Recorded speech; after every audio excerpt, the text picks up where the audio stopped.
እኛን ኦርቶዶክሳውያንን ከሌሎች ሰዎች ጋር ማያገባባን ልጇ ተሰቀለ እንጂ እሷ ምን ሆነች የሚሉ ሰዎች አሉ። እስቲ እዚህ መሃል እናቶች አላችሁ። አንድ ልጅ ሆዱን እንኳን ሲያመው የምትጨነቀው ማን ነው? አንድ ልጅ 6666 ጊዜ ሲገረፍስ እናት ምን ይሰማል? ጌታ እኮ የተገረፈው እኛ ለቡሄ በመናጮኸው ጅራፍ አይደለም። ክርስቶስ የተገረፈው እላዩ ላይ ሚስማሮች ያሉት የሾሉ አጥንቶች ያሉት መግረፊያ ነው ሮማውያን የሚገርፉበት።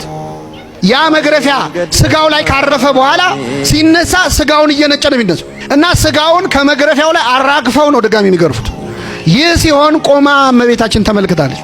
ቅዱስ ዮሐንስ ዘደማስቆ ምን ይላል? ድንግል ማርያም ስትወልድ አላማጠችም፣ ምጥ አላየችም።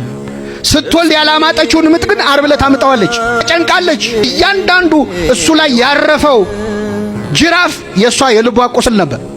በአንቺ በነፍስሽ ሰይፍ ያልፋል ብሎ አረጋዊው ስምዖን ትንቢት ነግሯት ነበረ። በነፍሷ ሰይፍ ያለፈው ልጇ ሲሰቀል ቆማ ያየች ቀን። አዎ ሰው ናት ይሉን የለ? አዎ ሰው ናት በተፈጥሮ። እንደ ሰው ምን ይሰማታል ልጇ እንደዛ ሲሰቃይ? ለኛ አምላካችን ነው፣ ለሷ እኮ ልጇም ነው። አምላኳ ብቻ አይደለም። የመጀመሪያው እጆቹን ይዛ ሲድህ የመራችው ልጇ እጆቹን በሚስማር ሲቸነከር አይታለች። እንግልናዊ ወተቷን ያጠባችው ልጇ ሐሞትና ከርቤ ሲጠጣ አይታለች።